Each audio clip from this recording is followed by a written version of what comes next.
everyone, welcome back to the market update featuring by MarketsAll and Rationale. In today's episode, after explaining my perspective on US inflation number that we received last week, I will skip to the chart section, mainly focusing on the current situation of DXY, current situation of FX market, and I'll try to go through few potential trade ideas by focusing on mainly the direction of USD. Let's quickly get started. So first of all, here in this chart you see the white line chart is the good inflation of good inflation in United States, and the blue line is service inflation. As you might recall, that the problematic part was the blue line, the service inflation. It was expected from Fed that it was expected it to come down compared to goods inflation, because at least some steps already taken in the good sides. So that's why here you might see a little upward uptrend here, in little uptrend in the good sides, but you can see that huge downtrend has already gained. So the headline number came 2.7%, just as expected, and a little bit higher than the previous number of 2.6%. But apart from the headline figure, the core year over year or a month over month headline figures came as expected, and it was same with the previous numbers. So seeing an inflation number at least not declining might push you to a question the downtrend of the inflation. That was the main topic. Starting from, let's say, end of September, if the inflation is not cooling up, what's gonna be would that be problem again? And that kind of debate is still on, discussions are still on going in the market. But I think details of the latest numbers still suggest that at least there is no need to panic. At least still the main trend is downtrend. So let's look at the attached chart here. As you can see, while as I mentioned, the good inflation, the white chart has picked up. It's important to again, let me repeat that it was already under control. That's why Fed is more focused on the blue line. It was the stickier inflation, and you can see at least from here up until here, you can see the downtrend is still intact. Apart from that, in the details, shelter inflation, while typically reflecting it reflects a lagged impact. There was a rate hikes, and there's still we didn't see a huge impact on shelter side, but it shows some positive signs. Just as a detail to the headline figure, the monthly change in the rent subcategory, which is pretty important subcategory, as it has, as there hasn't seen too much improvement yet. It has been the smallest increase since July 2021. That's an important development.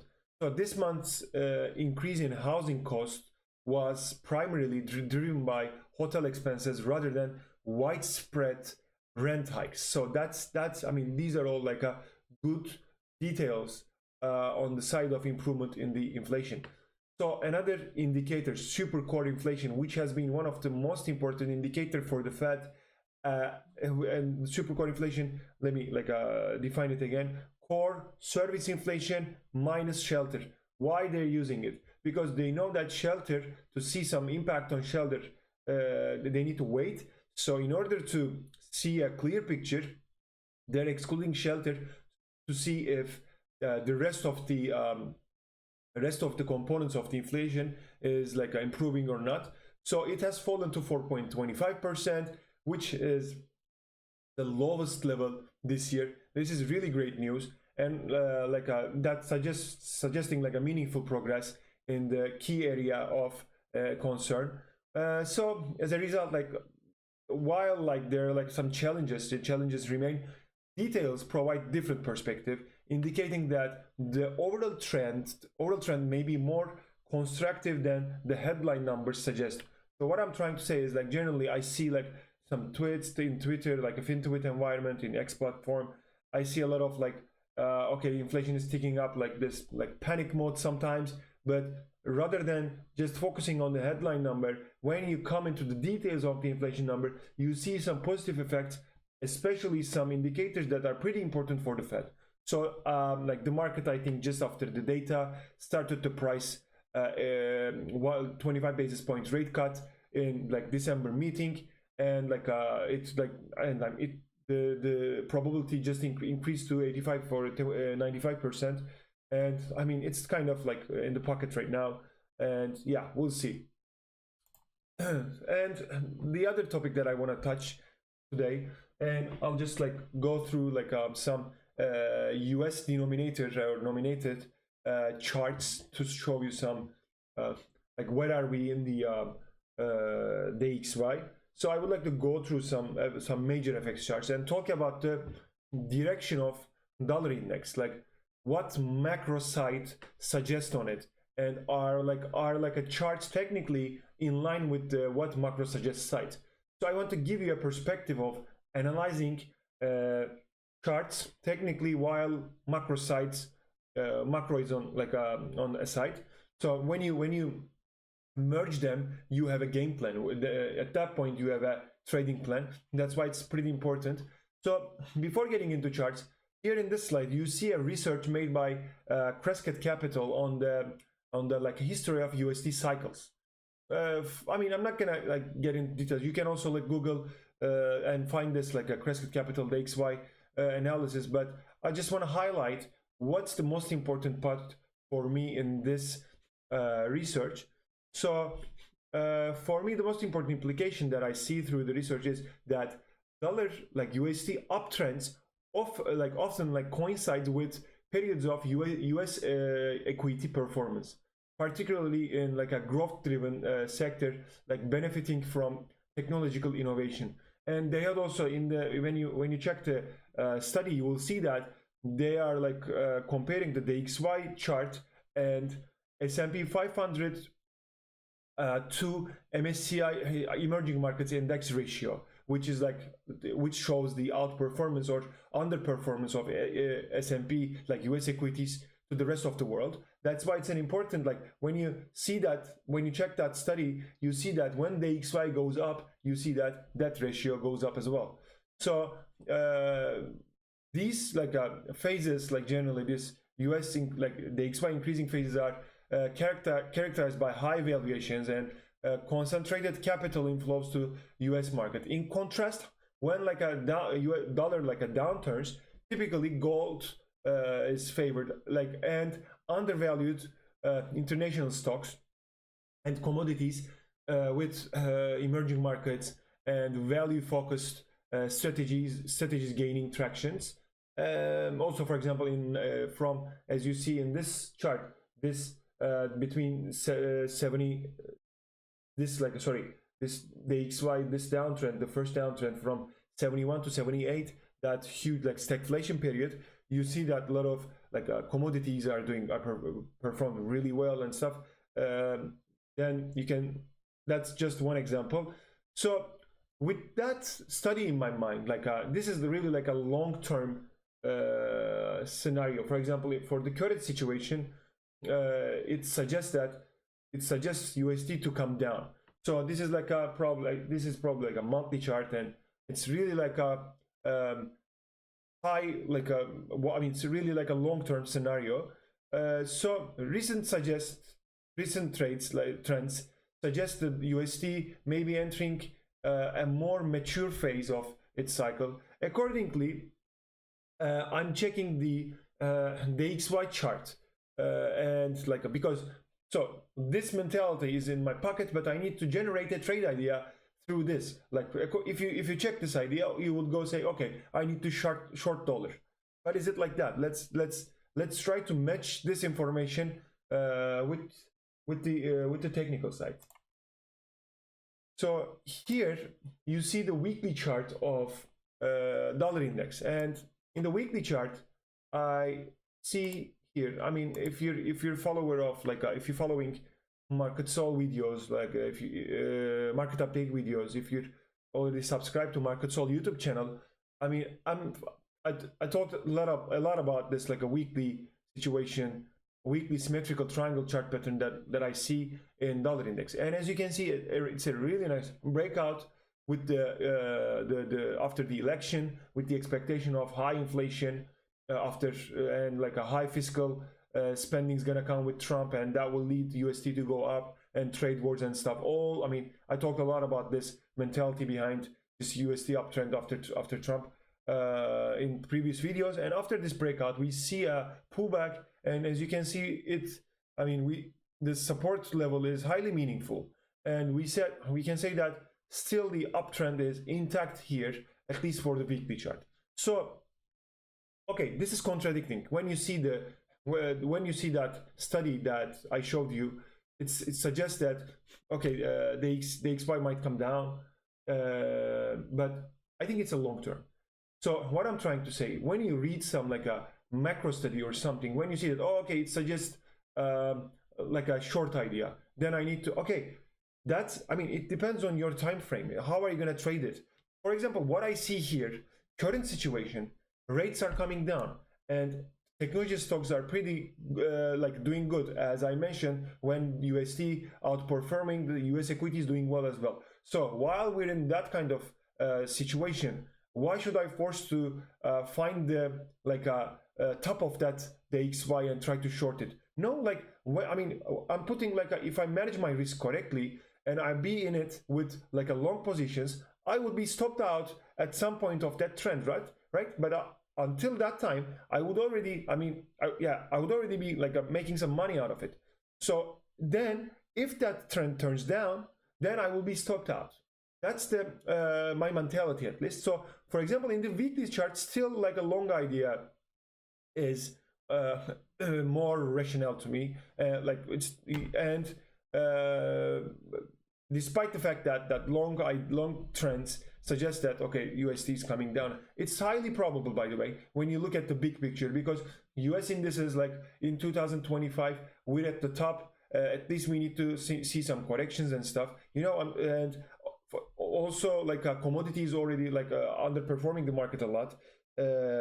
But rather than guessing trading, rather than guessing the direction of the market, just having that in mind and be cautious with your stop. That's all you can do, because it's impossible. Just one news comes in and all your plan when you try to forecast is ruined. That's a lot. That's the thing that I don't know, experienced a lot.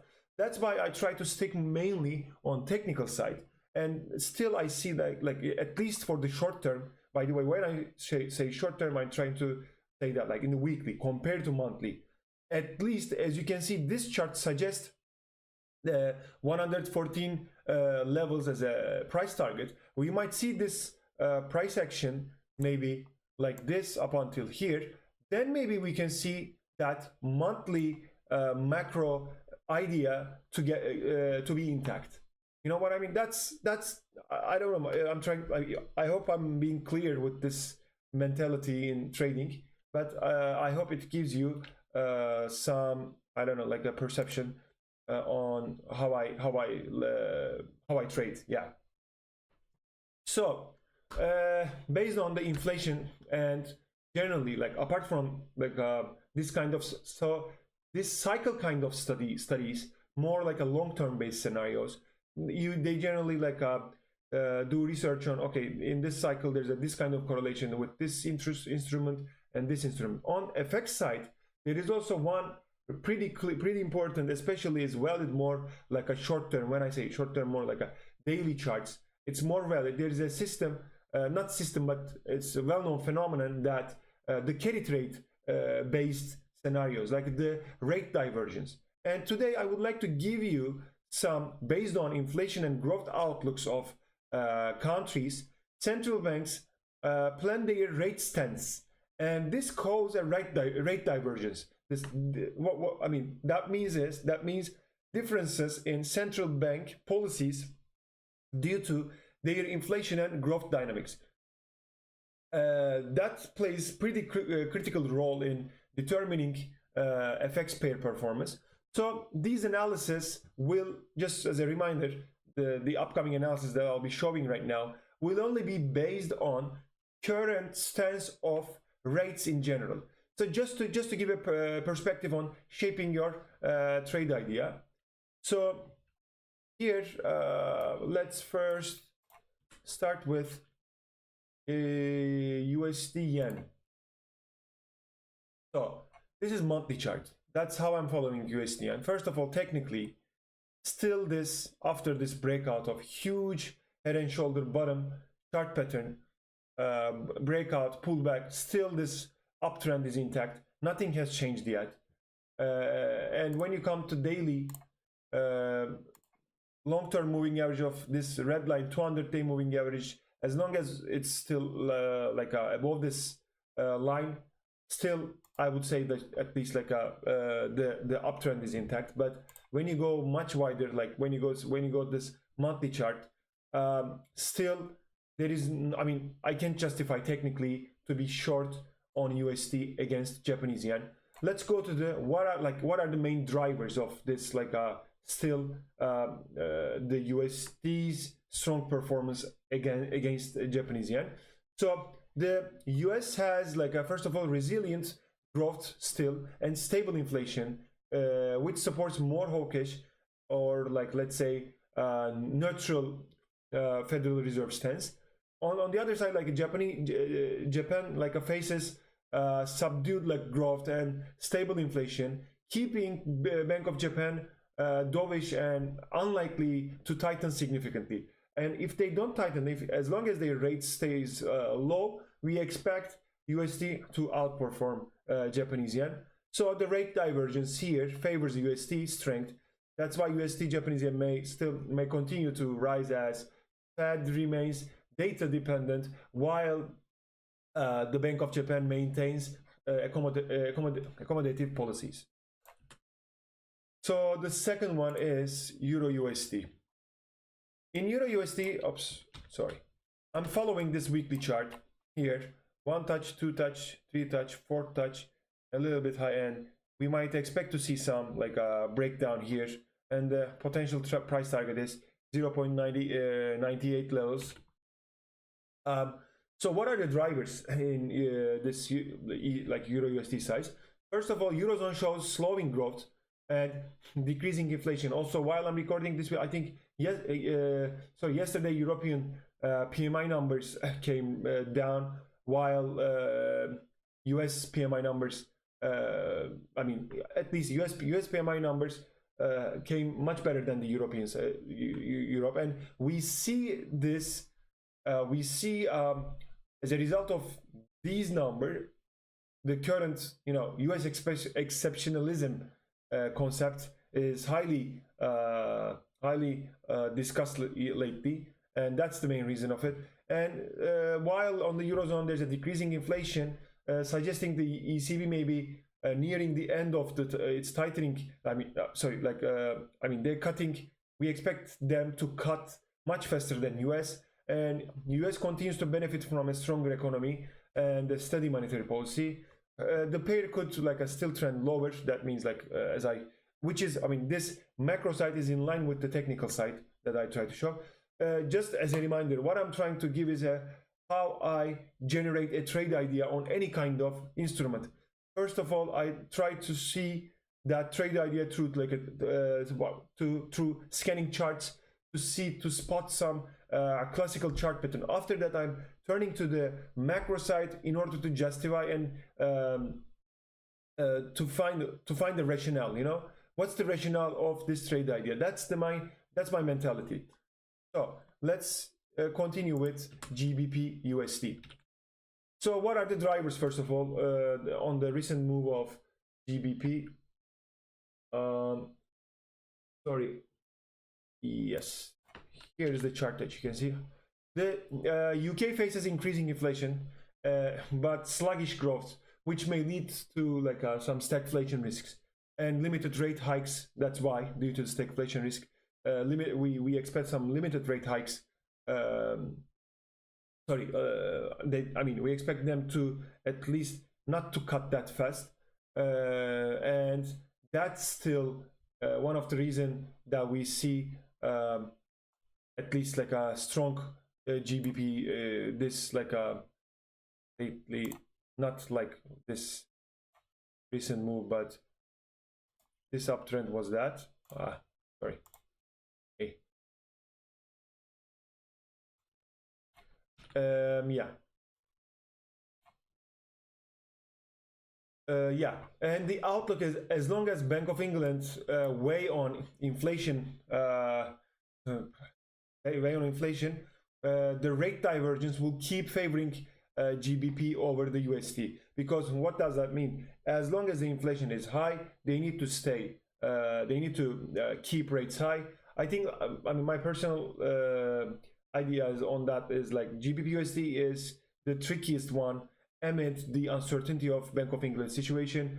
This would be, I think, this currency pair would be much more data dependent trade compared to the others. I personally think that the Labour's Party's plan on like a budget would be helping the growth side.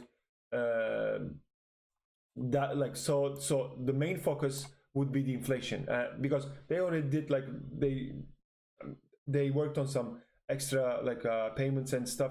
That's why like I mean, they try to support the growth side, and that's why they will be watching inflation related data. And as long as they main focus on inflation, if it stays high, then at least if you just, when the trade idea comes from the DXY, when we start the trade idea from the DXY, we're trying to be long on it, right? I wouldn't prefer to be long against GBP because of their uncertain situation, at least compared to the others. So let me skip to Aussie dollar. As you can see here also, I spot in the weekly chart there's a symmetrical triangle chart pattern. Just remember that symmetrical triangle chart patterns might go both directions. It might be bullish or bearish, but the current situation is it just below like the red line in the weekly chart is 40-week moving average, and the other one is the black line is 10-week moving average, and we might expect to see some breakdown. Just remember that about Australia is highly tied to Chinese economy. It's pretty tight. It's pretty like relational with the growth of Chinese economy. So what are the drivers, current drivers of Aussie right now? Australia faces fragile growth right now and persistent inflation pressures, limiting RBA's ability, Reserve Bank of Australia's ability to cut rates quickly. The US continues to maintain stronger economic footing, so the pair could weaken still, like Aussie US dollar. That means like Aussie might underperform as Australia's growth challenges persist and global risk sentiment remains cautious. As I mentioned, like Chinese growth indicator would play a crucial role on Aussie's performance, as they are the buyer of Australian commodities, which generates demand on Aussie. So if you think that Trump government impact on Chinese economy will be negative as expected, you can seek for a short game plan on Aussie US dollar currency pair. China also, I think yesterday released key economic data for November, highlighting continued challenges. Housing prices remain in decline through minor signs of recovery are emerging, while the government focuses on boosting more like a domestic consumption and high technology rather than over leveraging the property sector. As you might remember, that the main focus was the property sector on China. Industrial production met expectations, but retail sales number significantly underperformed, reflecting some a broader consumption risk despite the impact of some promotions. So yeah, fixed investment slightly missed forecasts. So Chinese economy also seems like not doing well. We see some boost, some rally as a result of that government's incentives news, but I'm still questioning the sustainability of those those spendings. So yeah, let's continue with USD franc. Here, I mean, not established yet, but I'm following this when you go to, sorry, when you see a weekly, maybe a rectangle chart pattern might be formed here. But the current stance in franc is Switzerland has low inflation and stable growth they're doing fine, keeping the S&P dovish, because there's no reason to be to have like a high interest rate for them, with like a potential rate cuts in the horizon. The US still like benefits from higher rates and stronger growth. Still, like in the current situation, as USD is following Eurozone in the rate cuts, US has higher rate, and the rate divergence mentality favors USD strength and suggesting upside potential and in USD franc. And when you look at this, like as you can see at this, like the bottom formation is I think trying to be established, it is forming here. So yeah, that might I mean, it makes sense. And yeah, and lastly, like I'll talk about USD rand, USD ZAR. Here I don't spot like any like a classical chart pattern on it, but if you look at like sorry, you can say that like maybe like cup fit and handleish kind of formation might be might form here. The like as an emerging market currency, the South African rand is under pressure from like mainly as a like all other emerging market currencies from global risks. I mean, whenever the sentiment goes like to risk off, that's a problem for them.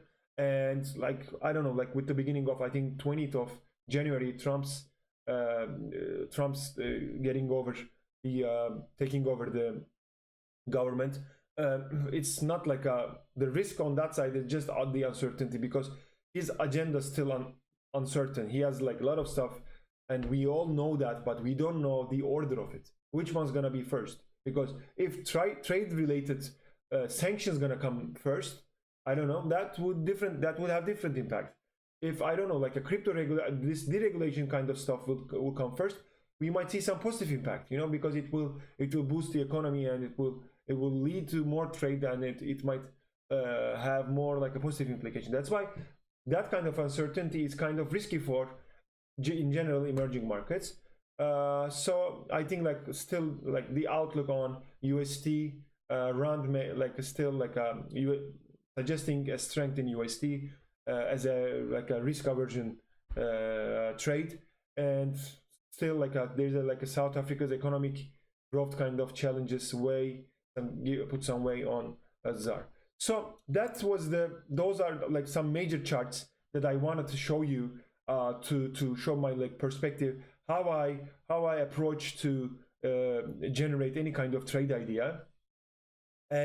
But I'm reminding it. So we started from like a pretty big picture from the analyst of Crescent Capital, that like in the monthly scenario, DXY's potential direction and stuff. Then we came down to the weekly, and weekly we saw like technically I saw an opposite idea, and then I just jumped to the pretty important not technique, but like a approach, which is known as like a rate divergence mentality. Let's say carry trade according to current stance of rates. How should we approach to currency pairs to trade them? And now, like I mean, I try to show you some some trade ideas with matching like a technical and like a macro side together. Also, let me go through quickly some other charts. S&P 500 here in the daily chart, as you can see here, this is called like a high tide flag, and this is like a bullish formation. We might see I don't know, continuation of this uptrend if we see a breakout from here. Let me go quickly, as like it's been I don't know like 30 minutes I think. Here in UK 100 like in index, a rectangle kind of chart pattern formation is forming, and as I mentioned, like there's some like a stagflation risk on UK side. Depending on the direction, this like a rectangle chart pattern might act as bearish or bullish, but it's still above this 200-day moving average. If it goes up until here, we might I mean, there might be an opportunity to be long on it. And here NIKKEI index. As you can see, there's a really nice, let's say, I don't know. I mean, yeah, for 50 days, I generally would like to see some minimum 2-month long chart pattern in general. But here, as you can see, a rectangle chart pattern is being formed, and potential breakouts from here might offer some offer a long opportunity. Yeah. Also, I would like to touch this. ASML is like one of the most important company. They're kind of a monopoly on producing machines to semiconductor companies. That's why it's highly important. It has really important role in the AI world. And as you can see, I mean, I generally don't prefer to trade any kind of stock, any kind of instrument below 200-day moving average, but I sometimes, depending on my portfolio structure, I do some, I mean, I risk some, I do some like a more risky trades, and this is one of them, as it's just below 200-day moving average. But as you can see, it's above the blue line 50-day moving average. And here, as you can see, head and shoulder bottomish formation. And oops, sorry. And when you go to the a volume pattern, as you can see, this is a really a price tightening here, while the volume is just below this yellow line, which is I think which is 50-day moving average of the volume. So volume dried up, and this blue line, it is like a 5-day pocket pivot, which is which indicates a high volume. I mean, this kind of trade idea, as you can see here, maybe like this, or maybe you can wait to see some breakout from this pivot level. That might be with a stop, just like enter trade here with a stop like this, with a 4% stop. Might make sense. Yeah, and lastly, I would like to show you Google, Alphabet. This trade idea was given in Rationale Trade Ideas Equities. Just please, if you find whatever in this video is helpful, also please consider subscribing to Rationale newsletter service to receive a weekly FX, crypto, or equities, any kind of instruments, trade ideas reports. Plus, you can become a member of MarketsAll brokerage platform, and please subscribe to the also YouTube channel of MarketsAll MarketsAll, as if you find valuable whatever you see here. And this head and shoulder bottom chart pattern trade idea was given in Rationale report, and the price target was already reached. So I just want to give a little detail about this. This gap is caused by the Willow chip, that is like a quantum computing chip that was designed, that was produced by Google. After this news, we saw this huge jump. So here we might see an action after this. We might see some pullback, and it might lead to form a cup with handle chart pattern formation on this side. This Willow chip, there's a new discussion in the market right now. Can quantum computing be a threat on cryptography, like a cryptocurrencies? And would that be pressure on, put pressure on Bitcoin, as it might serve as an alternative way of, because it's much more faster and stuff. That might be a concern. That's highly in the market. I saw some research on it, but I'm not gonna touch on it in this video. So yeah, that's all I'm gonna talk about this week. This week's video a bit long, but I hope you have a great week and happy trading. Have a good one. Bye.